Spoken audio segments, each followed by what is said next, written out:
Thank you, Bhavna. Thank you so much. And as always, it's a pleasure coming in here for your forums. And thanks a lot, Kamikaze and Mr. Harish. If you're around, Harish, thank you so much for having all of us here. And ladies and gentlemen, a big round of applause for Bhavna, because for people who don't know, she is a celebrated MC and she's been doing a lot of good work in this field.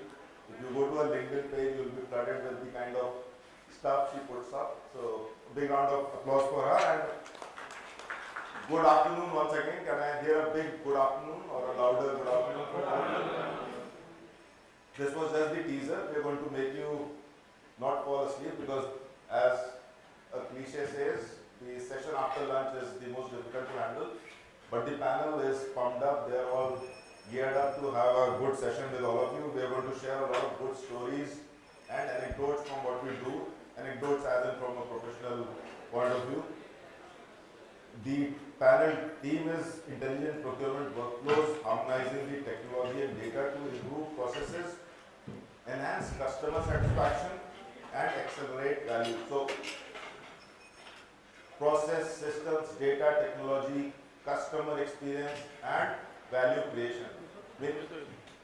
For all of us with more than 200 years of experience in this field, value creation is something which comes very, very close to our heart.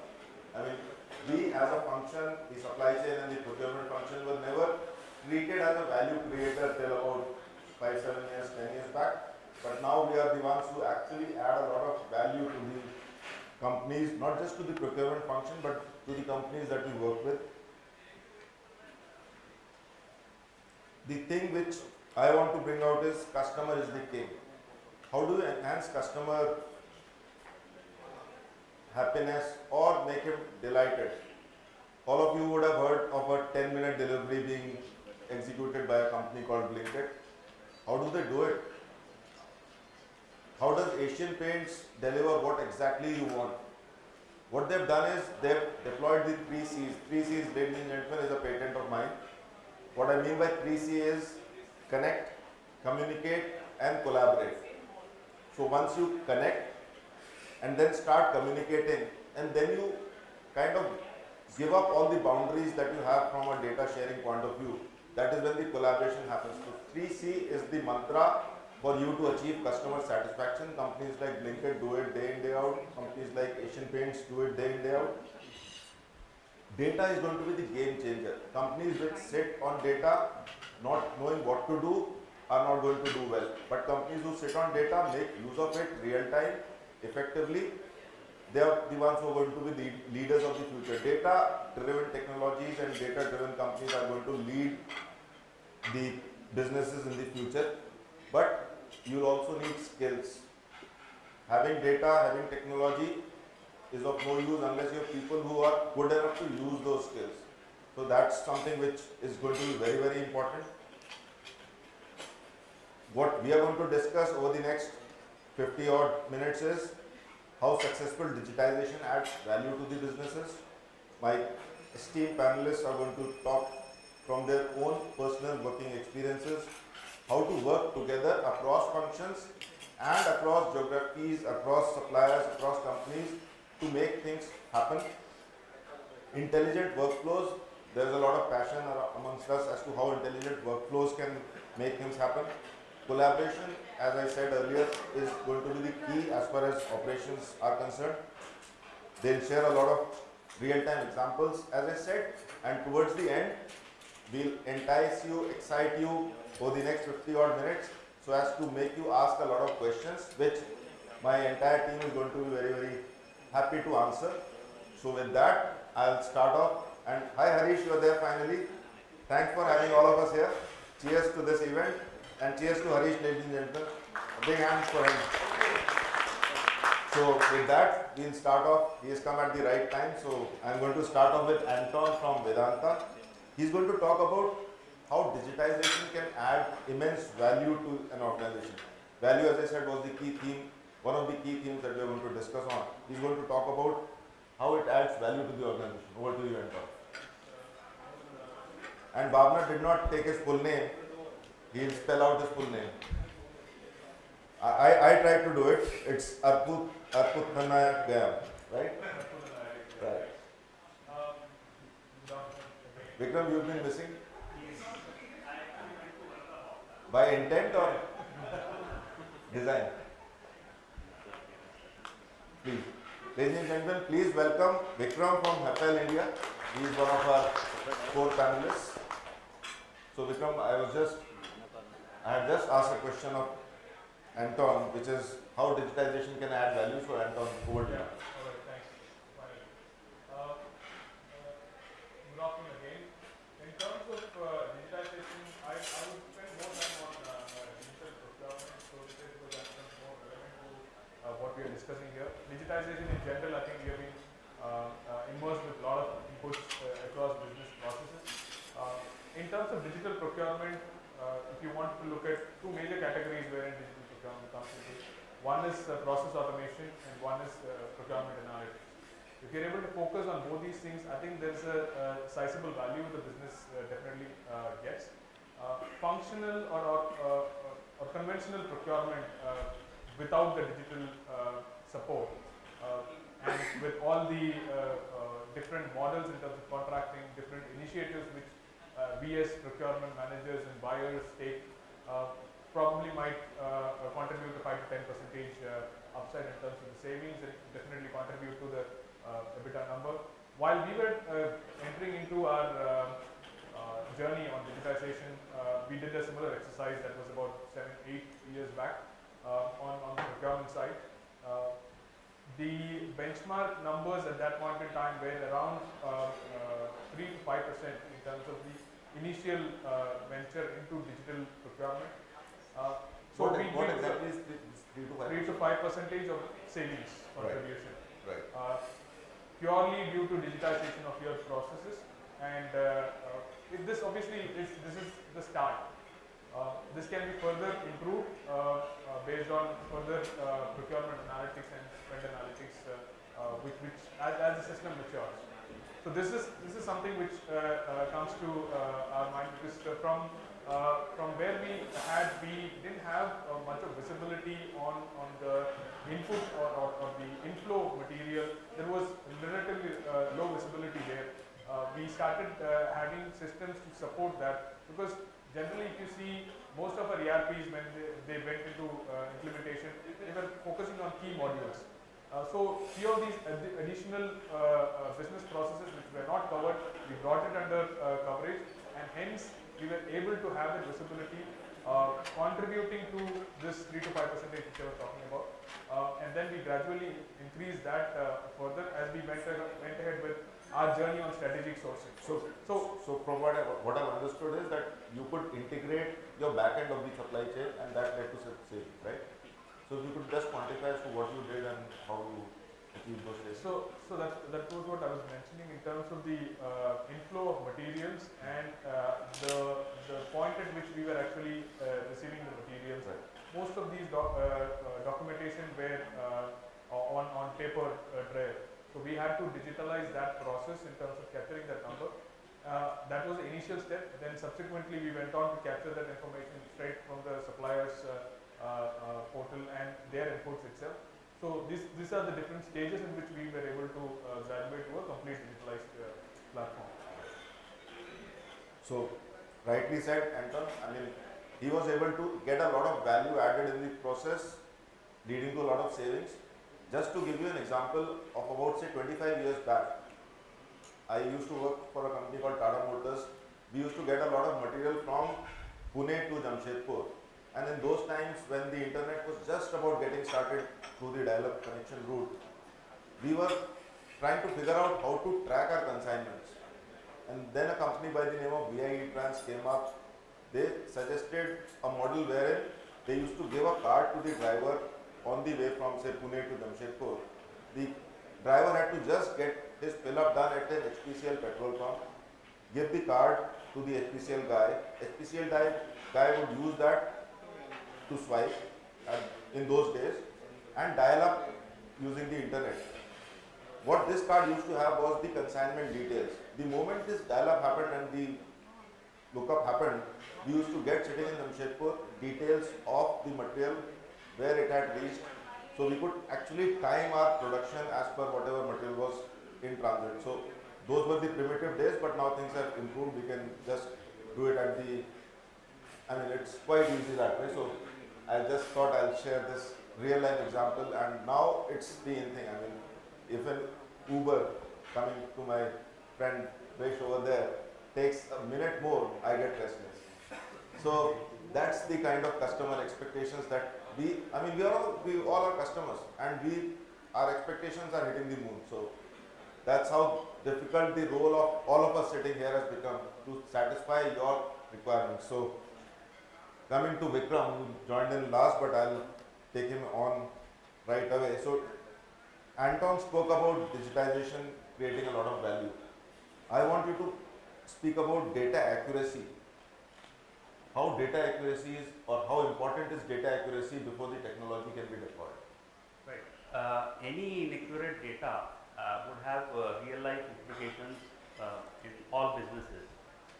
Any data that we are having in data warehouse should be accurate, and it should be appropriate to use, because it impacts organizations like forecasting, budgeting, business intelligence, and other critical activities. If data which you are using for any type of analysis working is maybe irrelevant, inaccurate, then it will lead to wrong decision making, wrong analytical results, and can disrupt your entire operations itself. Another very important thing regarding accuracy of data, as per the research that has been conducted in this area, almost about 1/3 of analysts who work in this area spend their about 30% of their time just to vet and validate the data that they are using. And this, I believe, anybody who has worked with data would validate this thing, that it's sometimes you don't have faith on the source of the data and the accuracy, and then you spend your time first in cleaning up the data. So that's how. Another statistic says that knowledge workers spend somewhere around 50% of their time working in like hidden data factories, looking out for data, looking and correcting data, and then also looking for confirmations to validate the data before they can start working on it. And all the technology deployment like AI, ML, which are based on data basically. So if data accuracy is not there, then it is like just to cite an example, if a vehicle is moving, you're pressing accelerator when it is approaching a cliff, so to say. Very dangerous, because then you're expediting your movement towards the disaster. If like you have implemented a very good technological platform, but the basis of it, which is data, is not correct and accurate, then you are expediting your failure. So that's how it's very important. So if you have accurate data in your warehouses, like data warehouses, not actual physical warehouses, then definitely resources will save time, businesses will have real time analysis, and then they'll be more accurate in their predictions. If the only secure way to implement any latest advanced technologies is to implement and have your data correct, is how we can conclude. So it's so important.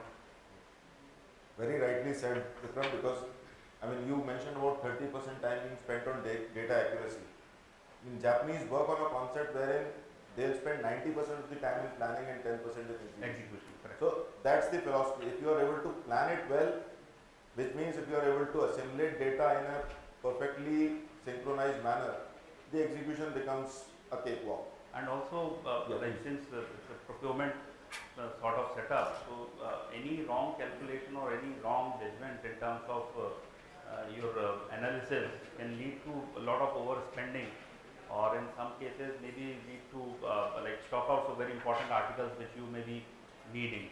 So that's how it's very important. Well said, Vikram. In fact, a well-integrated business can actually achieve a lot of customer delight through use of technology. So I would ask Amol to share his thoughts on this. Thanks, Mohit. So good afternoon all. Initially when Mohit said that we'll be sharing some stories, so one story just popped up in my mind. It's not a current story, but still relevant. We all grew up listening to all stories. So one of the story which is coming to my mind is Akbar Birbal's story in the ancient times when Akbar was a ruler. He has actually seen some of you trying to doze off, so he's coming to Akbar Birbal. So just listen to this theory carefully and we'll try to relate how it is still relevant in current times. First thing which is very relevant is that the behavior of the wives. What was in those times still it is relevant, and Akbar's Begum was after him that her brother, say some Salman, so he make him a prime minister instead of Birbal. So every time she used to ask Birbal or Akbar that make Salman the prime minister, he used to give some reasons and do other little things. But one day the Begum was very firm and asking him that you make him prime minister. So eventually what happened is Salman was there, Akbar was there and his Begum was there. And but just saw that there is some cloud of dust in the vicinity he was able to see from the balcony. So he just asked Salman that there is some cloud of dust which I can see. So is there a army coming in from neighboring country or what has happened? Just check. So this fellow went, came back and told to Akbar that this is not an army, it's just farmers with bullock carts. Okay, bullock carts, okay, where are they coming from? So this fellow went again and then told Akbar that these are farmers from Madhya Pradesh, Bhopal, they are coming. Okay, so what are they bringing? So this fellow went again. So came back and told Akbar that they have wheat with them. So eventually Birbal came there. So he said, you had quite a few runs there, so you wait.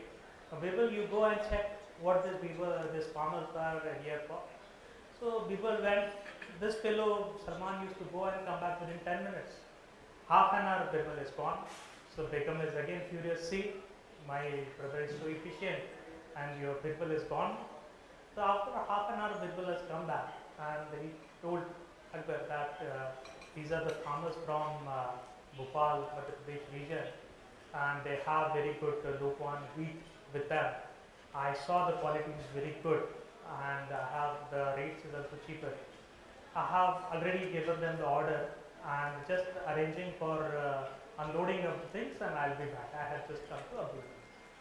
So this is what is intelligent workflows when we talk about the procurement. So what we see in the story is that if the same story happens in the current era of the technology, what will happen? Just my imagination of this things that even with this technology, how the Salman, the dumb fellow will make use of the technology is that when Akbar asks him, he will call, take out his phone and call. Yeah, what is it? Somebody will give him answer and again he will give the same answer to Akbar. So intelligence has not come. So in terms of technology, Birbal, what we can introduce or what anybody can introduce in there, the extremities of it is just an exaggeration, but if somebody Akbar is asking Birbal today that what is that cloud dust about, and Birbal just takes out his phone, opens the CCTV camera and zooms in and sees that these are the trucks. Again zooms in, find out that there are some material loaded in that. Further zooms in, gets the QR code, opens the QR code reader in his mobile and gets the QR code, reads it. From that reading, he gets the material code from SAP. And from that material code of SAP, he reads it, the information further.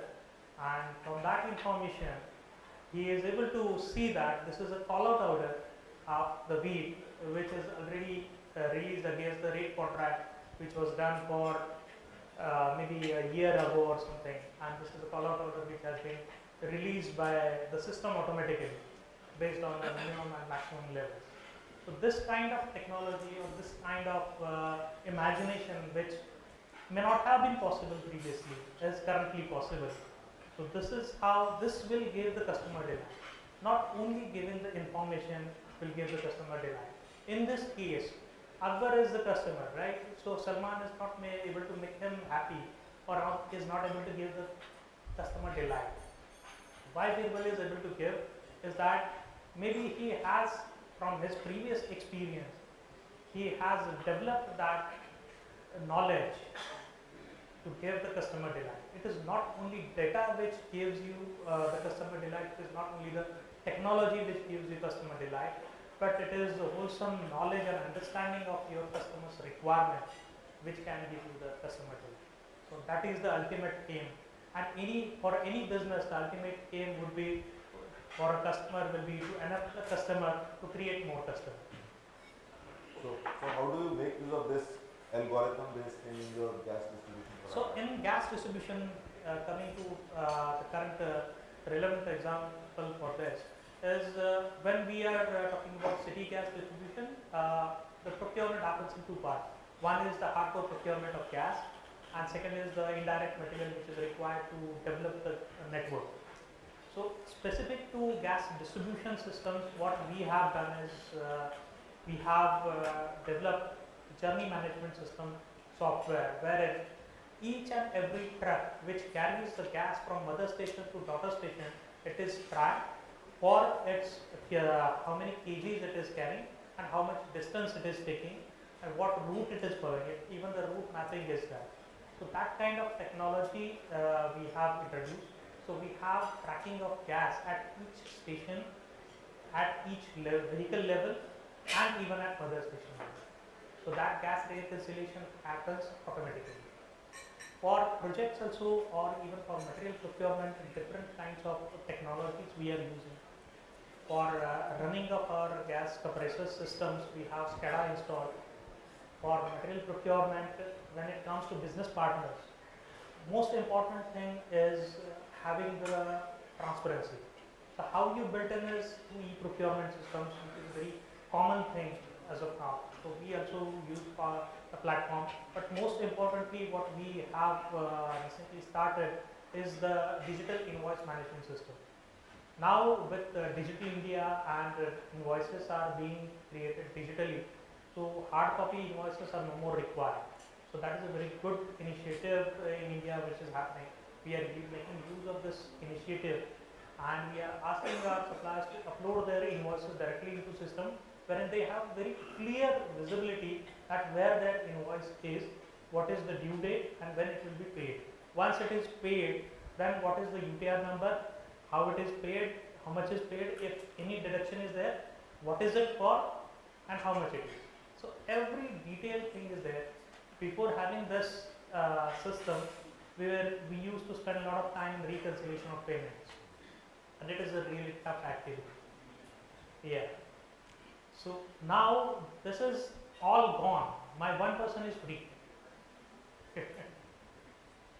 Thanks Amol. In fact, from a brick and mortar model of integrating businesses to achieve customer satisfaction, I'll move on to the gentleman on my right who's from HDFC ERGO. He's going to talk on the same topic from a service point of view, how a service industry is able to integrate business and ensure customer delight.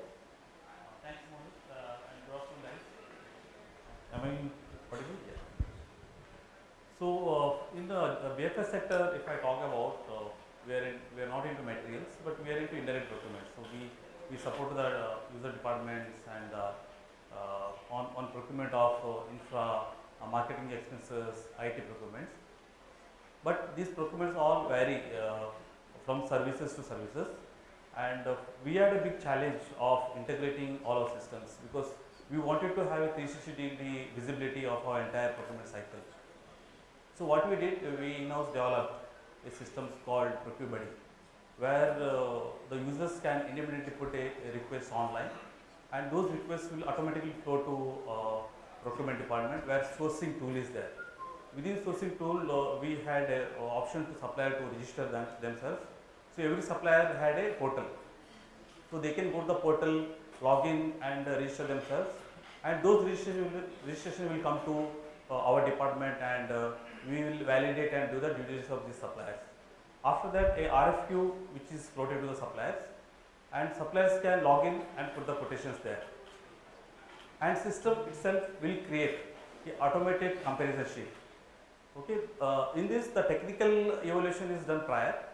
Only those technically qualified suppliers will come online and bid for the commercial front. And system which stores the L1 vendor, we will close on those vendors' details. So the biggest advantage is that it creates a transparency.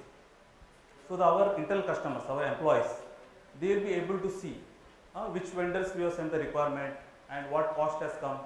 Okay, so this also will create a transparency between the suppliers also. So this has given a big advantage for us, and you know that in the organization the transparency is very important nowadays. So this helped us to a transparent automated system. Once that is done, the automated purchase order is created by a system, and then it is floated to the suppliers. And then their suppliers, they will be able to acknowledge this purchase orders, and the acknowledgement will come to us. And then there is a process of goods receipt and invoicing. As Amol has rightly told that digital invoicing which we have started. So we have clear visibility there. So reconciliation, invoice receipt, and even the invoice payment is also done through this system. So this way we have done a better workflow in the system. And in terms of vendor performance, that also we do through a system. That the vendors' performance is yearly we are doing it, and the qualified vendors, the users as well as our team, we do a rating. And the rating is also fixed that even if it is below 70%, those vendors will blacklist in the system. And the vendors, those who have good rating, then those who are qualified for the certification. This is the way we have built a intelligent system, and this has given good appreciation within the management and with the employees and suppliers. And this is the best way what we have done in our operation.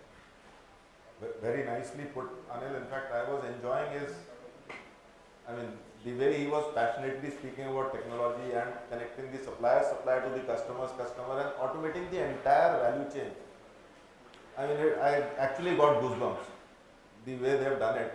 And now I'll take it to the person whose company can actually help you do that. So, Harsha from Airchain is going to talk about how to go about doing it. So rightly put, right, most of these are some very basic requirements which we will have to do in this current day and age, because we are looking at talent working from anywhere.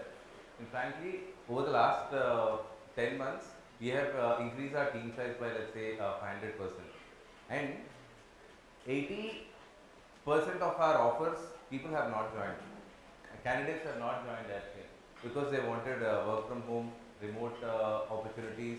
They want that flexibility, right? That is the expectation for majority of the Gen Z and Gen Y also, right? That's the expectation from the customers. Now, all of us in procurement teams also, we are seeing teams coming in with a lot of energy, so on and so forth. So it's an obvious thing that we'll have to move down this path. So the main thing to be able to achieve this kind of a flow is to make it convenient for the users, for every user. Whether in the same example, if I have to extrapolate, right, can we make it further easier for the end users, right? Instead of, because users keep changing, teams keep changing, new people come joining in, training them, adopting them to a new system is a very important aspect, change management, and it has to be as easy as possible for the user. If he has to do few other steps, he would lose interest and he'll kind of again go back to the mail and say that, hey, I need this, can you do it? And the procurement ends up filling in the data, whatever is required for. So making it easier is the key today. One, from a user point of view, I would say, how can you take technology to their existing platforms? Most of our customers have used the existing tools, and they say that we are able to digitize only anywhere between 10% to 40% of the transactions. Rest is again happening manually. I'm not able to do it, so we need an immediate hack for this. So the thing is making it very simple, keep it, we call it KISS, keep it simple, stupid for the users, so that they don't have to learn anything while adopting the new technology. So this is from an end user point of view. If you see the same thing from a vendor point of view, right? Today almost every organization has, in the market there are close to global market, there are 500 tools solving for procurement. Now look at the vendor state of we are talking about MSMEs, India is filled with MSMEs, a lot of our customers are MSMEs. and there are bigger organizations who wouldn't care for what system you want. I say this is how I want to work. So there are challenges working with enterprises, there are challenges working with MSMEs also, when we kind of make their life a lot more difficult with different technologies. Some are complex, some are for different use cases. So how do you make it easier for the vendor? Like, I'll maybe quote an example to make it further simpler, right, how it is important. One of our customers, they're doing more and more of backward integration to go to the best source possible in their procurement ecosystem. And their best source is, let's say, farmers. Now, farmers, there is no way that they will use any of this technology, whatever you're talking about, they will call. But that's where they can make maximum money, but farmers would not be able to work with the current system. So how can you, and they do price inquiries, they're into food and food commodities which they procure, and they do price inquiries twice a day because of the volatility and fluctuation of the prices. So how do you make it simpler? From the time of requirement, there's a demand planning system which they have in place, from which the requirements are automatically fed into, let's say, AirChain. And from there, the daily price inquiries twice in a day are sent automatically to each of these vendors. And these are less than 5 numbers. These are not long 100 items, 500 items, less than 5 numbers. They're sending it to them on WhatsApp and receiving the quotations by just a response on a spot buy from different vendors. And the feedback also is given to the vendors immediately on the platform dynamically. So that is the kind of convenience we can get to. Either take it to them on WhatsApp for one set of vendors, take it to them on their own sheets. You don't have to train them on how to use an Excel. So take it to them on Excel. And another thing which we are coming up with is also mails. Everyone knows, every 99.9% of us as vendors look at mails. How can they not look at any other platform on the mail itself, submit the bid, so that there's no learning curve whatsoever. This is a level of convenience we believe. So from where we are as an industry to where we can go to ensure close to 100% of your requirements are digitized in the shortest time possible. That's the way forward, and that's the best way to do it, so that we can achieve our goals as procurement teams. So what Harsha has said about how companies like them can make life easier for us, but Sharad from a manufacturing or a industry background would talk on what are the barriers you're facing or the challenges in integrating the procurement functions, so to say. Because what Harsha has said seems to make it very simple, as I said, KISS, but handling it on the ground, what kind of challenges have you faced? Thanks, Mohit. I think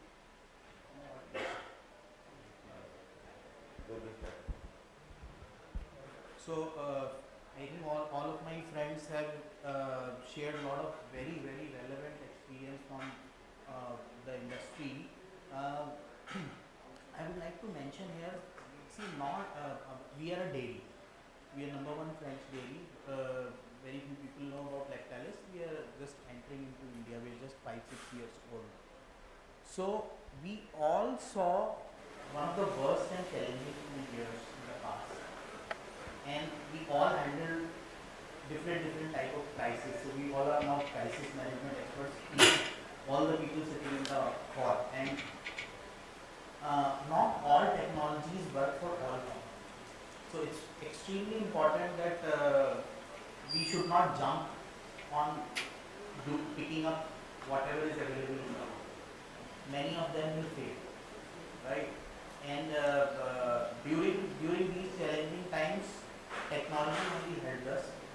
So probably now everybody is figuring out how important it is to have a good data workflow, all the systems. Sorry for interrupting here. He spoke about data management, he spoke about keeping it simple, and then Sharad is building. Please try and connect these dots, because these are very important pointers that they give. Yeah. So then now we realize, so we are into essential services. Not even one day the milk was not delivered to the customer, and how it was from sourcing from the farms to testing to checking to getting the milk into chiller from my chilling center to my plant, all the process happening, and then delivering it to the customer. This all happened, so there were gaps, and we identified that yes, technology could have played at A, B, C, where we don't have, and we have manual intervention. Had we gone a little ahead and thought about it in advance, allocated certain budgets to it. So I would say that the barriers that what we face and what we are facing is, first of all, that as I said, I am repeating it once again, all technologies, all platforms will not work for your organization. So choose the right partner and choose the right technology and set of platforms that you want to build. Then it's a big change management exercise, right? Whenever you have a technology intervention, there will always be the first thing that will come to everybody's mind is that people will lose job because now they are implementing something big. So have a redeployment plan for your people so that they know from this role where they will move next. Second thing is that you have to have the series of change management and pacifying, and what you are introducing should be very, very transparently shared with the team members. Then user acceptability test and knowledge transfer is extremely important. So most of the things will, that's also a big barrier. So your partner, if is very robust in all the knowledge transfer and change management, it will be a very, very smooth run for everything. And then one more barrier, which is I think a very big thing is for any company, allocate certain budgets for customization. Right? That's where we all fail, because we implement the set of things and then there are no budgets. So you are living with it every day with those problems, and that becomes a pain point, and you will not get that results also, and then the teams will not actually imbibe that. So that's coming out as a big barrier. From my side, I think I would say this. So, I mean, thinking proactively, trying to build in budgets to lead these kind of initiatives, taking people along and making the technology simple and easy adoptable. That is the take from the last two speakers, I guess. So, very nicely articulated, both of you. Now coming to Tarun from Kellogg's. Sharad spoke about the challenges related to COVID. So, I would want you to speak about how the inventory models, he spoke about making sure that the delivery was made possible even in the most challenging of times. So how have the inventory models changed or are changing in the post-COVID scenario? Sure, so before I get into the inventory model, I just build on what Sharad said, Right. a couple of things. So, we have all been talking about change management. I was here before lunch and there was another panel which was all about change management.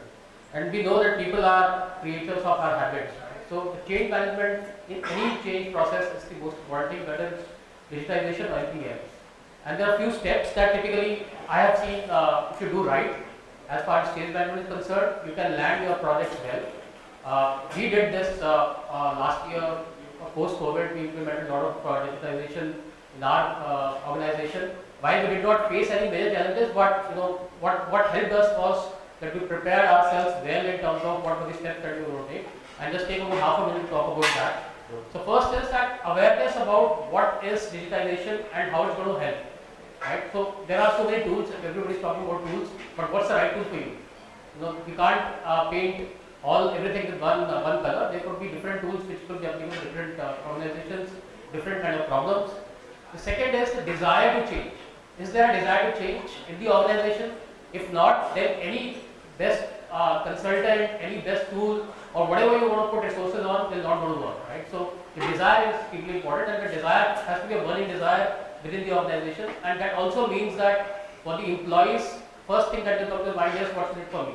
Am I losing my job? Am I going to increase my skill set? Is there a knowledge addition for me? So all of that is extremely important. The third thing is, do you have a knowledge to change? As in, do you have the right partners? If you are implementing a ERP, do you have the right SAP partners, for example, who have done that in the past, and how can they smoothly operate so that you can land the change? Fourth is the ability of the organization and the partner to get the right skills and knowledge about that particular change. So let's talk about ERP. So like I said, the partner has to be perfect. Your knowledge and your skills in terms of executing, so right people on the board, have a good CIO, have somebody who understands the process well from the process side as well, which is extremely important. And I think last but not the least is the reinforcement of what you do as part of change. You need to continue that. Otherwise, once you make that change, it's going to sit there, but then it's going to go back to the early days or the old days. So reinforcing why this change has happened and how it's going to help the organization is going to be something that is again critical. So that was on the change management. And coming to your point on the inventory models, so we'll talk about my organization. So everybody faced issues and difficulties during the COVID. We were in the sick boat, and thankfully we also, not once, it happened that we couldn't deliver a box of cornflakes to our customers because we ensured something was right. So what we did is, for example, even before the COVID hit India, we knew the writing was on the wall. We were seeing across the Southeast Asia region what's happening. We started to build on our critical inventory. So inventory is a bad word in lean methodology, but inventory is the only thing that helped organizations to survive when this was the time. Right? So that's how the inventory models have changed. The safety stocks have undergone a change. Now the CFO can't tell me, earlier they used to tell me this is so much of inventory, my working capital stuck. Now he says, no, I just want to ensure that the production runs. I don't care about working capital, you can take your leverage or whatever it is. So the safety stocks have been built into the system, and we ensure that now this is no more a bad word. We know that this is what has helped us in the past, and we want to, of course, we don't want to over inventorize, but we want to leverage the inventory benefit. And I think the third thing which has extremely helped most of the organizations is to increase the supplier base or add more and more suppliers. We were very skeptical about adding suppliers because we come from the food industry. Difficult to add because of different quality reasons. But at the same time, now we are more open to look at different options, right? So whether it's a specification, whether it's supplier or whatever, we are now open to look at different options and get those people on board, get them work with us jointly, get them to a certain level where they can meet our expectations, and then get them on board. So the broad basing of the supplier base has something that has really helped us. But overall, I would say in the inventory point of view, one, that keep safety stocks wherever it's extremely important, necessary. I think that's not no more a bad word or no more a dirty word like the say. And secondly, have your proper count of inventory and have proper systems around managing your inventory. The best ERP systems can fail if your people on the ground are not able to get their job done in terms of what's the actual inventory versus the book inventory or that. I need not dwell to that because all of us are professionals there. But I think these two things, if you do right, that's going to make a big difference, and this is what we have seen and learned over the last few months or last few years rather, and we made those changes. Thank you. Very well said. In fact, inventory being a necessary evil is what we all know. But inventory being so important because loss of sale versus versus more cash flow or more ICC, the choice is very simple. You incur more on holding inventory rather than losing sales. So if I could ask you, if inventory before COVID was X, what is the norm post COVID? So I tell you what. You can just say. So it's still X. Okay. It's still X, but wherever it was critical inventory, wherever those items where we were keeping a lower inventory, we increased it, and wherever we thought that. So the CFO has had the final say. Yeah. He had to keep the same inventory, but better manage that. He gave me a leverage to do 2x. I said we'll maintain it at X and we'll be able to do it. Right? We should that.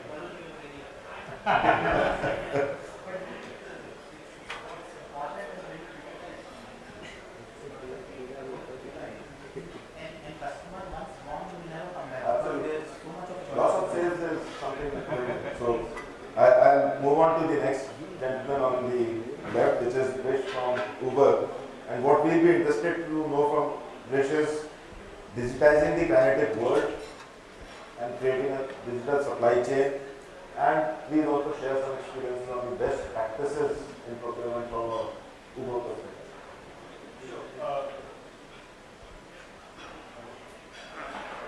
So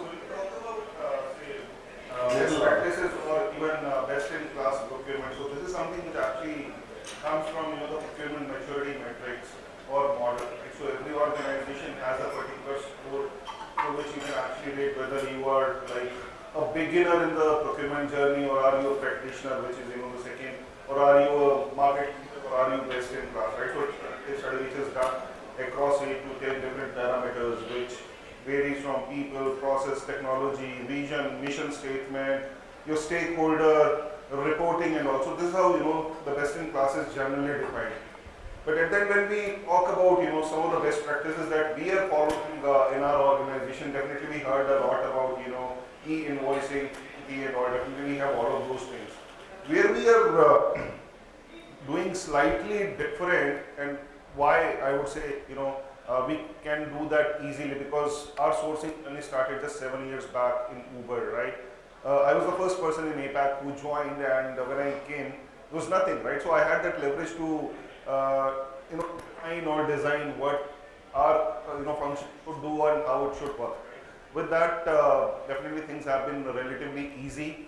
But yes, on the other hand, where we generally lose is the speed of execution that we have is generally expected to be much faster than what happens in the industry. So we have done a lot of things in either doing digitization or improving the processes. Couple of things I'll talk about, right? When we talk about the pre-contract phase or the RFX journey that we do, every company talks about that we have predefined RFX templates. We also have, but we just have 3, right? We have not created it at a category level, subcategory level, commodity level. We have kept our number of questions that we ask from our participating suppliers, which are required to do the evaluation rather than just collecting information. Because many times I've seen in the past we were asking the question, when did you start your organization?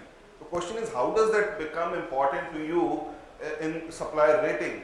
You can always go to their website or MC data in India and figure out when did they start. So we have stopped asking those unnecessary questions from our suppliers so that we can reduce the time of response to our RFP. I'll give one example. Around 5 years back, and this is something which I've spoken so many times. We were floating a tender out for architects for designing one of our engineering office in Bangalore. We just gave them 3 days to come back with their design. They said industry standard is like 2 weeks, right? You have to give us 2 weeks, we will deliver you 3 designs. We said, why? Why can't you do it in 3 days? If you really want to work with us, deliver in 3 days. Today, I can tell you, we get all those quotes and all within 2 days because the industry has changed. So this is what we have followed in our procurement process. We have empowered our suppliers by giving them access to our payment system. When I say payment system, so there is CA limited information, which I know you were also mentioning.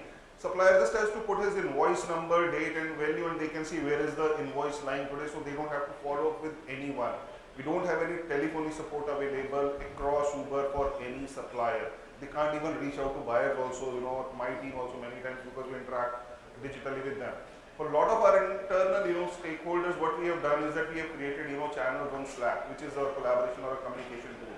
We tell them, don't write long emails to us, just bring us whatever query you have, just put just 2 keywords and we'll tell you where it is, right?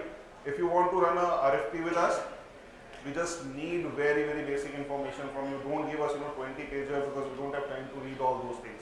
So these are some of the things that we have done at our end. We have deployed RPAs also in our P2P process.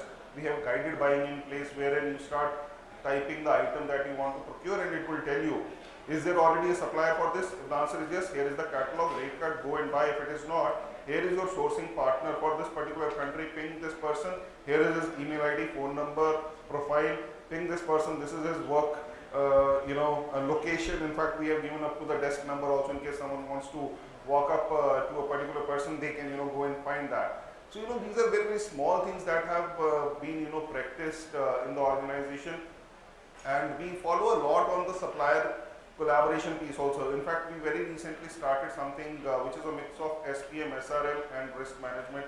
We call it CLRM, which is Contract Lifecycle and Risk Management Program. Many times we lose track of the actual procurement after doing a deal or after doing a contract. We recently set up this team. We said start reading all the contracts, start talking to each and every supplier that what were the SLAs, KPIs that we had agreed and how they are delivering.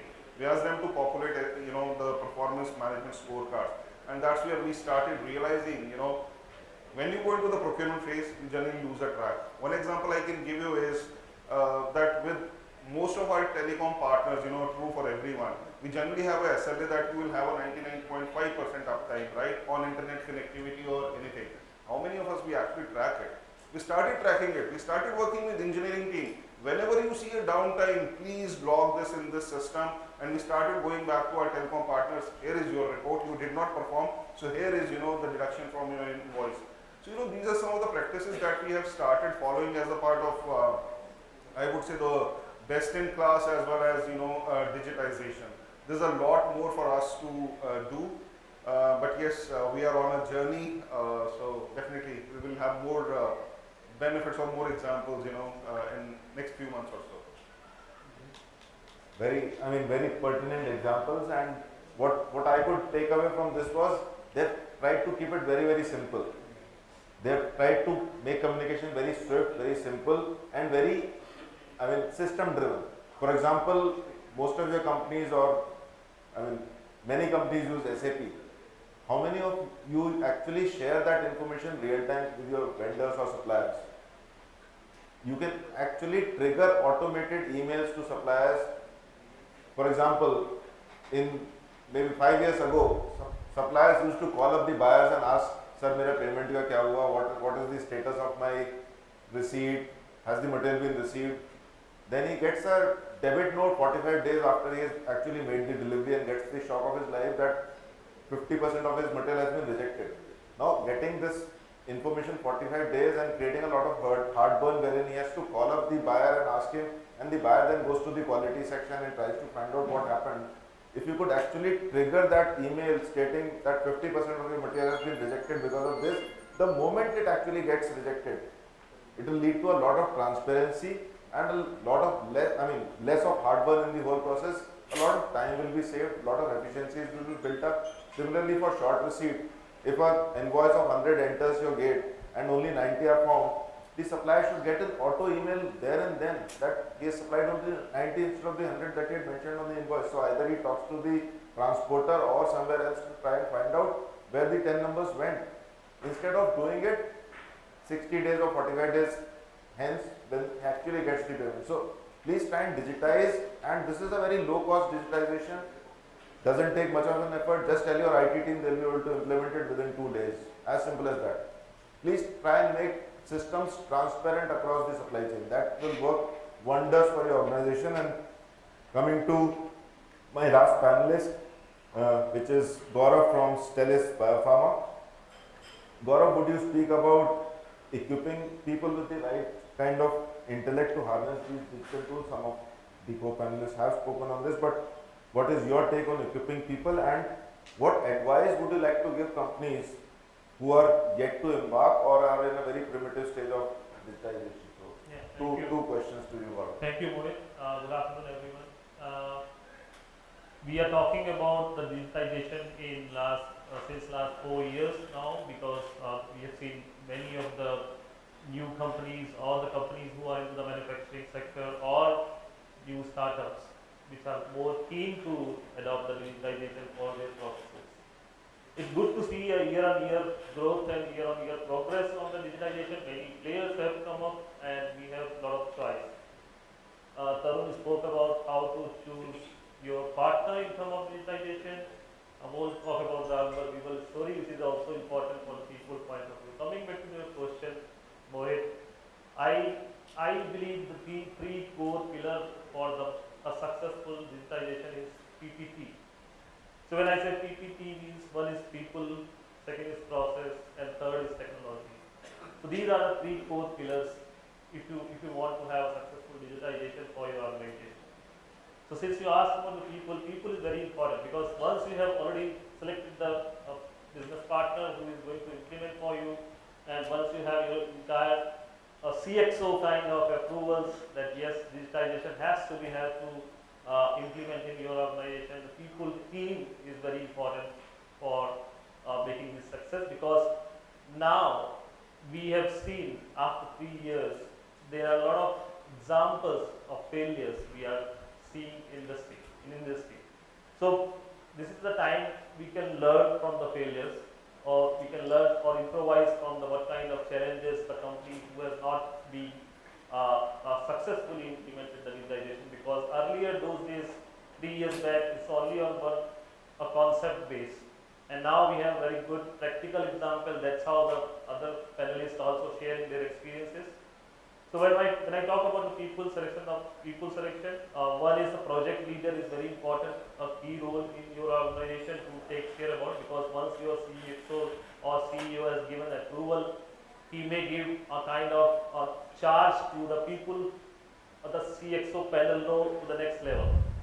Maybe the next level is not a kind of right fit for your organization to lead the project, because they have their own agility, they have their own capabilities to perform the other roles.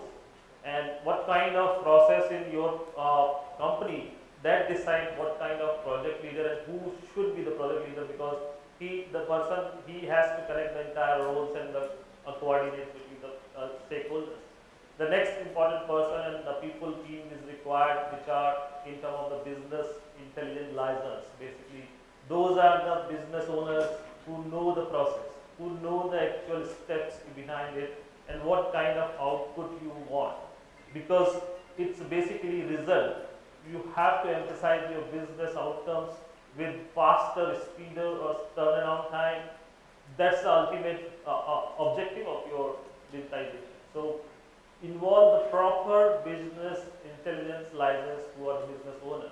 That's very key, important to take feedback, take entire process from them, understand the process from them, and then design the structure what kind of digitization you want to do. The third one is which is important to have a kind of invigilance, which is kind of campaigner for your entire project. It has to be very necessary, the people who are doing the project lead, who are implementing the project, but if you don't campaign to your entire end users who are going to use that particular tool, it's very important to understand that every user in your organization should get benefited from that particular digitization. So that's how the campaigners are having very kind of a good role to entire project, to campaign the entire project within the team. Last is very in terms of the financial stakeholders. You have to involve your own financial stakeholders to involve them from the day one, because those are the guys who can tell you what kind of compliance is, what kind of finance outcome, benefits you are going to do, how the ROI would be, because it's a long-term investment. It's not kind of cost saving for you. It's very many of the companies are going to taking this as a capex, and this is a kind of long-term investment for you. So involve your finance stakeholder from day one. So they also play very important role in the entire process. So coming to your second question, which is advice in terms of the company who is embarking in the journey of digitization, is a totally culture mindset change. Top to bottom mindset change is required, because you are not going to perform your manual operation which you won't be doing, maybe doing from decades. And you have to have a kind of respect for three things. One is speed. Entire each and every step, each and every process step has to be speedier than the previous. That's a main respect the entire team has to understand. You have to do empowerment to your entire colleagues to adopt the next level of digitization, so that they are very enthusiastic and empowered to follow and proceed with the new change. And third and last but not the least is, which is in terms of engagement, which is you have to engage your all colleagues, partner, business partner, vendor, to have more kind of accurate data. So these are the three things which need to be as advisable to all the companies who are going to start the digitization. And other panelists already spoke about, so data accuracy is one other thing which is already very important for the you start digitization. So that's on my opinion. Just to add there. Yeah, please. In fact, I was anyways about to open this to all my co-panelists. So what we have spoken about, advice to all of you, or rather companies who want to embark on the digital journey, I would open this question to all my panelists in case anyone wants to add. And you will get just 30 seconds, because you will have to keep an eye on the I time. just want to add, in terms of technology, since we are in procurement, so there could be a question that why do you want to spend? We did analysis of in-house development as well as from external vendors. But we found that in-house development also will not cost much. So I think the cost point of view, it will be very easy for us to develop in-house and do a good technology and do digitization. That's what I want to say. So Vikram, over to you. In case you want to share something, or Anton for that matter. Yeah. So it's an open 30 seconds that you get to speak on. So in favor of like maybe Anton, So please. I'll go back to the point you was mentioning in terms of data accuracy. That's one key aspect. It's too exaggerated, so that's something which we'll have to be wary of.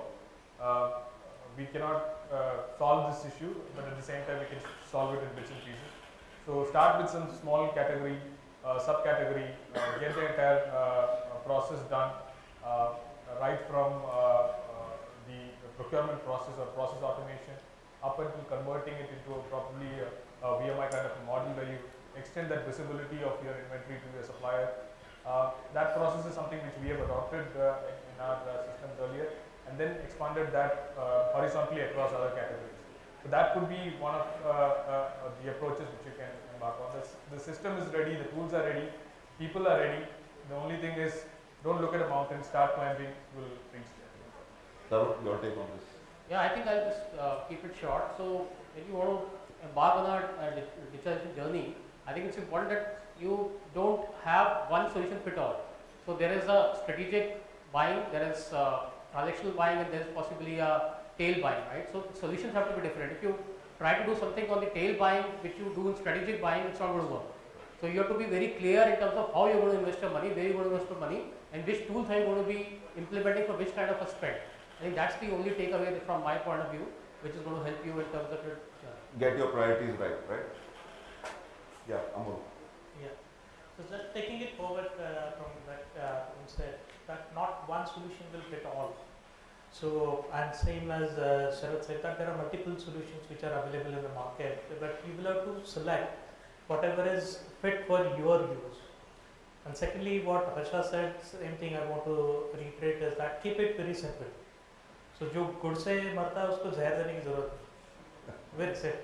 Sharad, your I would just like to say go for it. Don't wait. This technology, any technological intervention which fits your system will improve your efficiencies, customer experience. Everybody spoke of transparency in the system. Audits will be more simpler, and if you're using bots, then it's a 24-hour operations.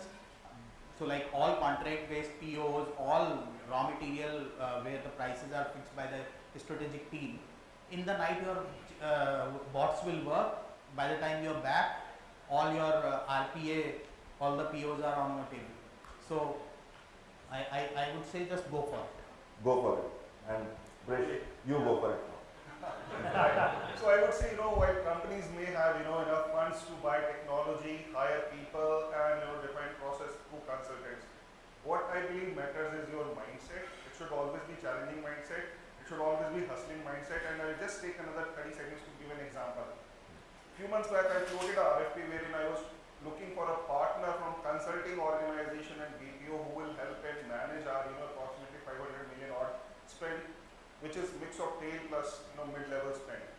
The RFP was initiated on a particular day when I started, writing down the requirement.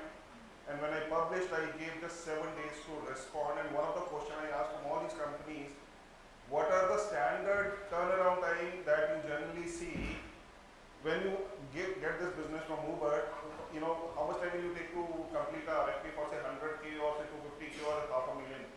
Everyone responded 3 weeks, 4 weeks. And I had to tell them, guys, just responded to my RFP, which was worth 500 million in 1 week. So change your mindset first, right? Don't go by the numbers that you think. I made it change for you guys. So challenge those things. That's what I can always. So challenge the paradigm. Yeah. Change the paradigm. That's what he's coming to. So last but not the least, Harsha. Right. One of the major advantages why I believe we all should embark on this journey is that beyond this, there are a lot of strategic activities, initiatives which we as team can take.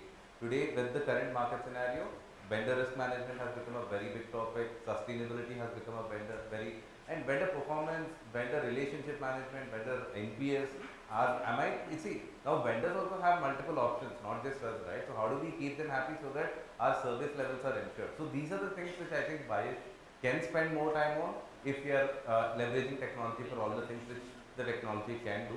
That is the biggest thing, and probably getting the both seat right from the procurement folks and doing more and more strategic initiatives. That's where I believe we all should spend time on, and that's the vision we have for the entire procurement. Thank you, gentlemen. You've been, I mean, the knowledge that has flown in this room over the past 1 hour and 10 minutes, all this, I mean, humongous, and we would not let it end without you, ladies and gentlemen, getting a chance to ask questions to any one of us. We'll be more than happy, and I'll ask Bhavna to stand by for another 5 minutes because we can't let it end without them asking questions. No, absolutely. I came in for the audience questions only. So Fair. we thought, of course, in lieu of time, we can permit 2 questions.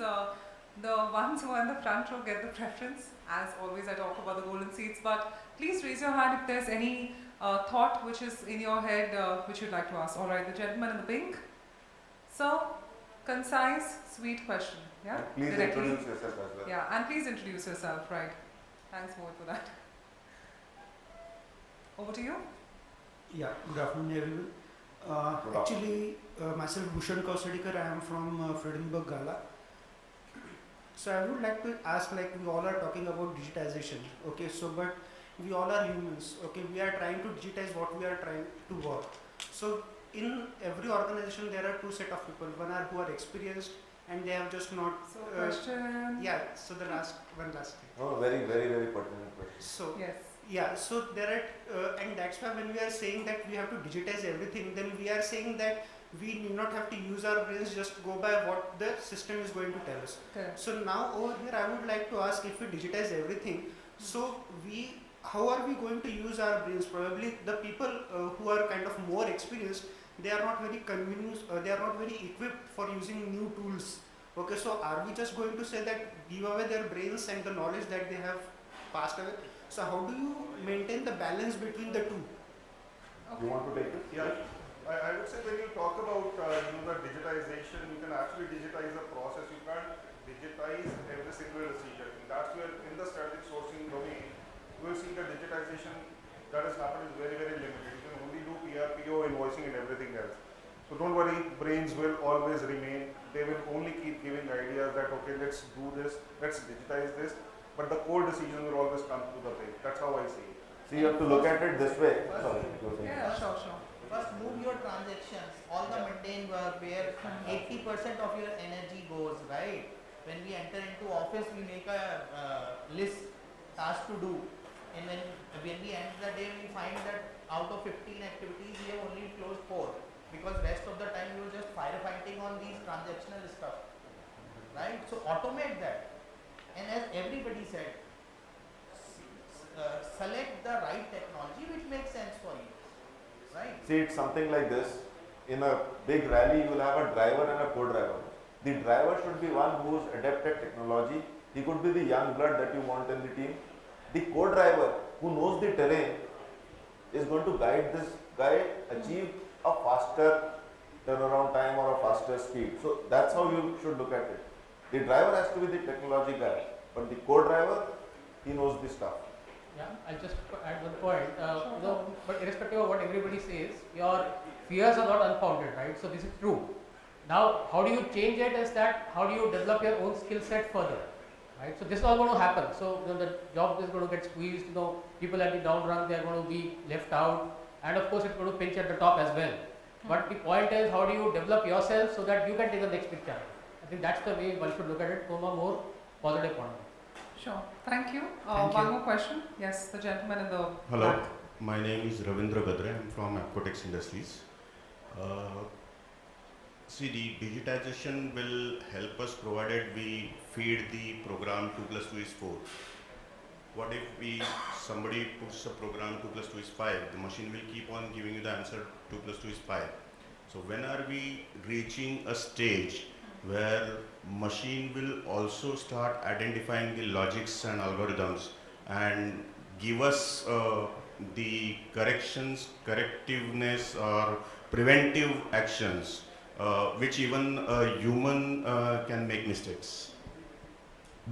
Gaurav wants to take. Yeah, Yeah, so it's a very important and good question, I would say.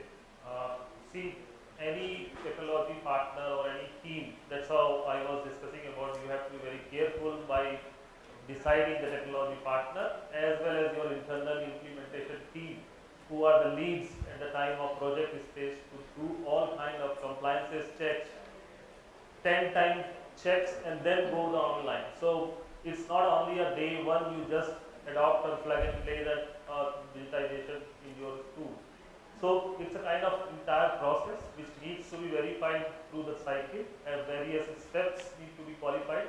In most of the pharmaceutical companies, if you say there are a lot of compliance in terms of the quality checks, validation, the CSPs, which are the computer system validations, then only it's very approved and kind of set up to go as a launch. So it's not a simple and easy one-day job to see whether it is 2 plus 3 is 4 or 2 plus 3 is 5. So those kind of checks very initial stage. Even though in the machine and the systems which are going to perform your daily transactions, those are going to cross through the hundreds of checks before going to the go live. So that's how you have to be very careful while deciding a good technology partner as well as good team within your company to perform the go live. And just to add to this, Sharad spoke about bots. So a lot of algorithm based cross checks are being built into the processes, which give you alerts that you were doing this. If you are going to modify this, it could result into something like this. So those kind of checks and balances using algorithms, if you have technology and people who are capable of harnessing it, sky is the limit. Just to add on this, Sure. see, with development of this artificial intelligence, there are many things which are come up new. With machine learning and blockchain technologies which are now available with the new systems, that the software program itself keeps developing itself. So it improves the GUI, it improves the inputs. That also, the such kind of systems are also available in the Self-learning market. machines. So machine learning has helped a lot to develop this artificial intelligence. Right. So many things are available. Thank you, thank you. Ladies and gentlemen, let's give them a huge, huge round of applause. What a fabulous discussion. Of course, I now request Mr. Mohit Jauhari to kindly do the honors in helping us felicitate all our panelists one by one. Mohit, requesting you to please share. Yes, so let's give a big round of applause. Mohit, as you step in front, we first up in the order I introduced them. First up, Mr. Gaurav Arora, General Manager, Procurement, Stelis Biopharma. Gaurav, thank you so much. Ladies and gentlemen, let the applause continue.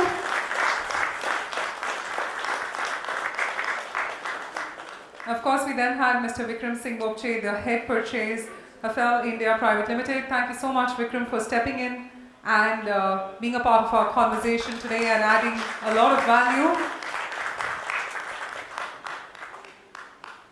Of course, Mohit will have to continue with his smile.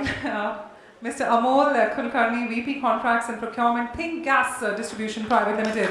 Ladies and gentlemen, a huge, huge round of applause for Mr. Amol Kulkarni. Mr. Anil, Mendonca, VP Cost Management, HDFC ERGO General Insurance Company Limited. Let's give Mr. Anil a huge round of applause. Mr. Sharad Kumar, Purchase Director, LACTALIS India. Thank you so much, Mr. Kumar, for joining us.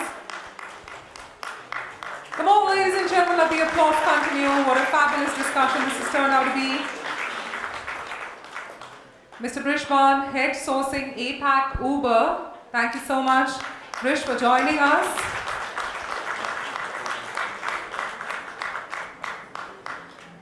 Mr. Tarun, Gakhar, Head Procurement Operations, Kellogg India Private Limited. Thank you so much, Tarun, for joining us. Mr. Anton, Head Commercial and SCM Vedanta Limited. Let's give a huge round of applause to Mr. Anton.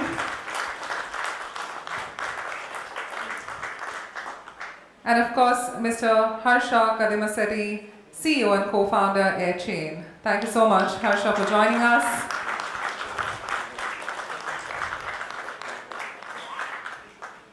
And ladies and gentlemen, I would say the Sutradhar and the curator of the entire conference, our moderator, Mr. Mohit Jauhari, head SCM Shriram, Pistons and Rings Limited. Let's give him a huge round of applause, and I'd like to have the honor of felicitating him.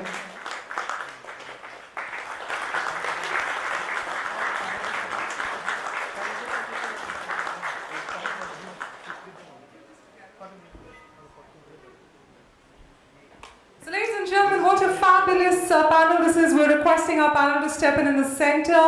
Let the applause continue. House full once again. We're looking forward to such fabulous discussions. Come on, ladies and gentlemen, let the applause continue. What a fabulous discussion post the lunch. So many great insights, and we're right on time to move ahead to our upcoming session. Come on, ladies and gentlemen, your energy needs to beat mine. Come on! Thank you so much to our panel. Now, as per our schedule, we were to start at 3:15, but just like 5 minutes of a little delay. But that, I think, is good because we went on ahead with the customer questions, which is very important.